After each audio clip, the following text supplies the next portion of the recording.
So in this video, we're thinking about the use of posture, and we're going to really dig into the ways in which you can use your posture to create and communicate character more effectively and much more truthfully as an actor.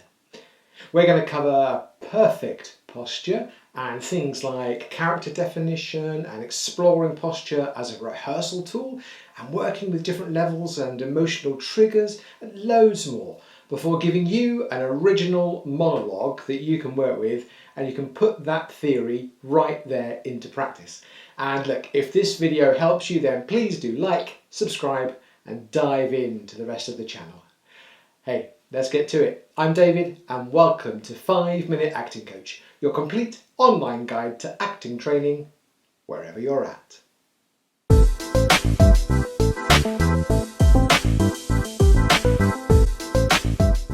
So when we talk about posture, I guess what we're really talking about is the positioning of the spine, and also about having an awareness of the meaning that articulating your spine in certain ways can have on an audience.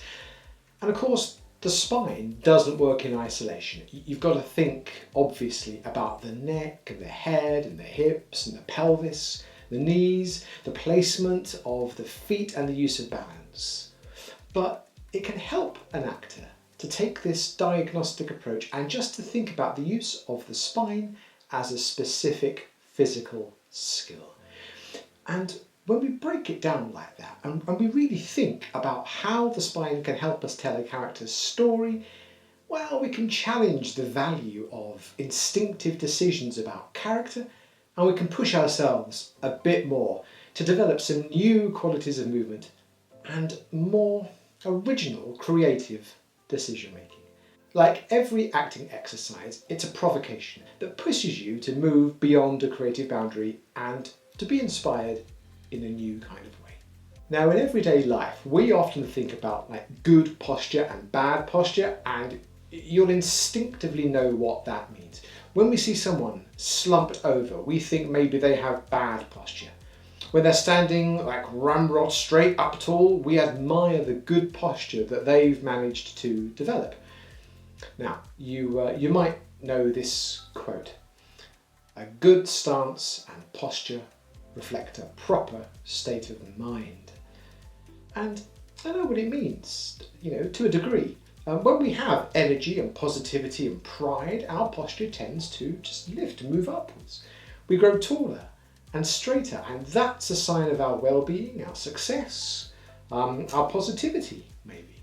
And when we're tired or we're sad or we're ill, we tend to put our energy into the core demands of things like managing our vital systems, and we divert energy from keeping our backs up straight. So yeah, from a non-acting perspective, we can agree on good posture and bad posture as a concept, and we can use that knowledge to inform our acting, but only really at a surface level.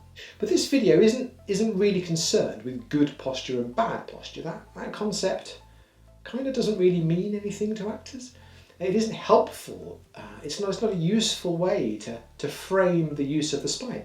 What we're interested in is effective use of posture to communicate a specific kind of meaning to an audience. Yes, it's important for actors to make strong decisions when it comes to characterization. If you think about some of the most convincing performances that you've ever seen on stage or on screen, the chances are you believed in the character because at some stage the actor made some strong decisions and stuck to them. But, there is a difference between making strong decisions in the rehearsal room and limiting the potential of your work by making your interpretation too fixed, or making big blanket decisions about a character's physicality regardless of the context. And here's an example. Say you decide that your character is a confident person with a military background, and they now run a successful international company and give seminars on self-improvement. Now, you'll give them an upright posture as a result, I'll bet, to show their status and their bearing. Well, if you're that kind of actor, then you've made some strong decisions. But you've kind of limited yourself by thinking that your characterization has to be that binary. It's too simple, and it really isn't truthful, because like in real life, no one has the same posture the whole day long. So regardless of like emotion, interaction, activity, environment, context, or genetics, all those things have a huge impact. So look, don't ask the question, what kind of posture does my character have? Instead, you should ask, how might my use of posture in this moment communicate as clearly as possible the attitude I've decided my character has at this point in time? So let's think a little bit about how you as an actor might make use of posture in rehearsals. First of all, to make things as clear to analyse as possible, we need to categorise some levels of posture. Now this is, I guess, it's pretty arbitrary and it's unnatural, but it can be helpful to think about 5 different levels of posture. So with these 5 different levels of posture, we start with the idea of straining, and your spine and your neck are stretched upwards to the maximum with a high level of attention. The actor feels as though they're straining upwards with a straight back. So think of a string attached to the top of your head, and it pulls your whole spine upwards. It's uncomfortable, it's lacking in fluidity and freedom, it's kind of unsustainable, and it's formal. And then we get to balanced. And at this level, your spine sits purposefully on the hips and the pelvis with a confident, powerful sense of physical connection. The head sits balanced with an upright attitude. It's as though like, all the components of the spine have been placed accurately one on top of the other, and you feel a powerful sense of ease. It's fluid, it's strong, it's confident, it's harmonious, and it's empowering. And then we go into the relaxed phase. So this level is lacking in much of the muscle arrangement and the physical tension of the first 2 levels, but it's still controlled and engaged. The shoulders are free and they're relaxed, and there's a lack of tension in the spine and the hips. This is potentially, a bit less straight. Think of it as being free and easy, positive but unconsidered. It's calm, easy, neutral, and effortless.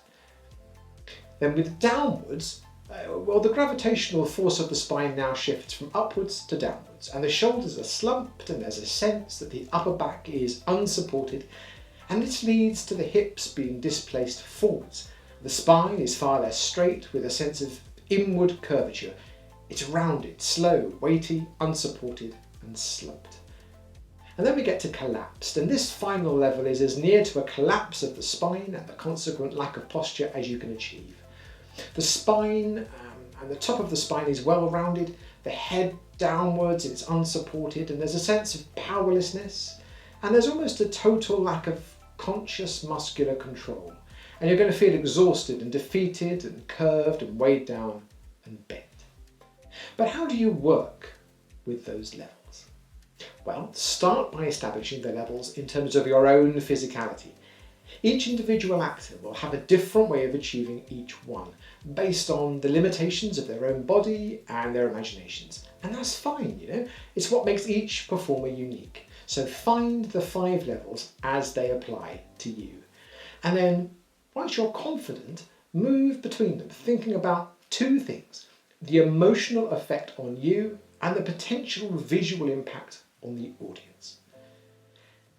Now, each use of posture will arouse different feelings and attitudes within you. You might find yourself upset or confident or shy or aggressive or any other emotion purely based on your posture and the effect it has on your psychology.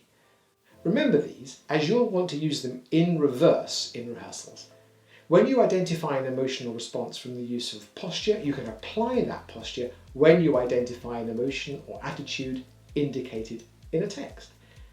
And if at all possible, record yourself moving between different levels of posture and then review that. How does the meaning communicated to you as a viewer alter based upon your use of posture? What story is your spine telling? Remember to apply what you observe. You can't give a character a single posture, especially when working in a naturalistic or a truthful genre, shall we say. We all change our use of posture to fit the situation we find ourselves in. If you were arriving home from a night out, your posture would be different than if you were meeting your in-laws for the first time, but you'd still have the same spine. Posture is derived from situation and response, not given to a character as a fixed point. So look at these three descriptions of a character in a situation. Which single level of posture might you apply? Experiment a bit with defining a different level, being very specific about which one you're picking, and most of all, why. A. You're the Prime Minister or President of your country. You're walking out to give a wonderful speech that you know will ensure your re-election. Or how about this? B. You're walking your dog with the person you love most in the whole world. Or think about C. How would your posture change here? Your boss has just left you alone in your office, telling you that you've lost your job and you need to clear your desk straight away. Now, hopefully you've found that you could easily identify a different level of posture to fit in each of those situations. You remember, from 1 to 5. The thing to remember is that this could be the same character throughout. Their posture will change to reflect the situation and communicate meaning to an audience. And the character is created by the way the actor uses their posture to show that meaning, not by the posture itself. So look, I mentioned emotional triggers earlier on, so think a little bit about how certain postures make you feel, and then adopt a posture that will communicate that back to an audience, kind of like a loop. Look at these words. Which level of posture would you use to best communicate each one? Of course, you'd be using other skills too, like facial expression and gesture and body language and balance and physical pace, so it's not as simple as I'm making it sound, but it's worth starting to do some basic work on categorizing the links between emotion and posture. Once you can recognize the posture that best helps you to communicate an emotion or an attitude to an audience, you can begin to plot your physical journey through a text, staying alert to using posture as a device for storytelling. Look, let's be honest, as an actor, most of the time you'll be working from the outside in. In other words, a script will define dialogue, an emotion, a situation, and you'll need to interpret and communicate these things within the given circumstances of your character. That's when you can take your experience of working with posture from the inside out and reverse the process. By identifying the objective of the character on a certain line, or establishing an emotional relationship perhaps, you can pick the level of posture that best conveys meaning to an audience. And remember, you'll find your own levels and your own degrees within each one. So have a little look at this piece of dialogue. Without any context, just have a look at the language and the attitudes and decide on a posture that you think comes closest to helping you communicate that to an audience.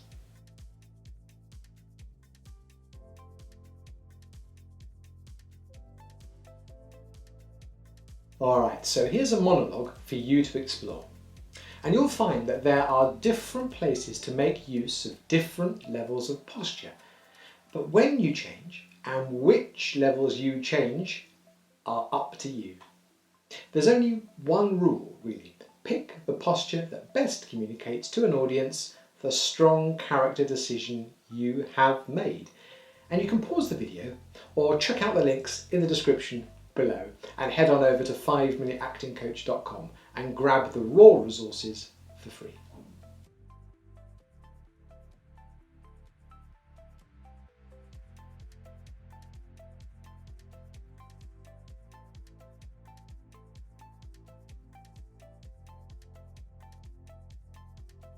Alright, thank you so much for watching. I'm so pleased that you took the time to stay with me, and if this video has been of value, then please don't forget to hit the like and subscribe buttons for more great content. Let me know, won't you, if there are other videos you'd like to see on the 5 Minute Acting Coach channel, and do check out 5minuteactingcoach.com for tons of great free acting resources and to book a one-to-one online coaching session. All right, good luck out there, and I'll see you next time.